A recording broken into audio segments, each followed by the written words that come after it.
Loan வாங்கின பணத்தை கட்டுகிறான்னு சொன்னா அதை கட்டுறதுக்கு நட்பஸ் ஆபீஸ் வர சொல்லியிருக்கானுங்க. என்ன கொடுமையோ தெரியல.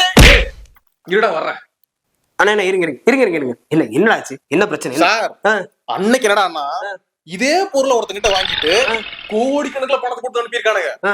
ஆனா இதே பொருள் நான் எடுத்துட்டு வர்றேன், அசிங்க அசிங்கமா கேட்கறாங்க. என்னங்க அதெல்லாம் நியாயம்? அன்னைக்கு கொடுத்தீங்கல்ல அந்த பொருள் எடு.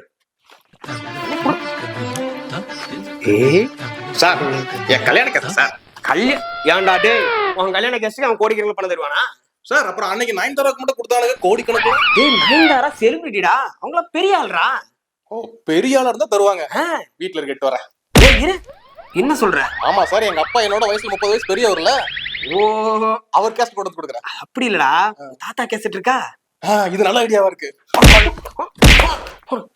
பைத்தியாரப்ப இன்னைக்கு புள்ளா நிக்க வச்சுட்டு காலங்காத்தால ஒரு ரூசு போயிட்டு வந்து சிக்கிட்டமே.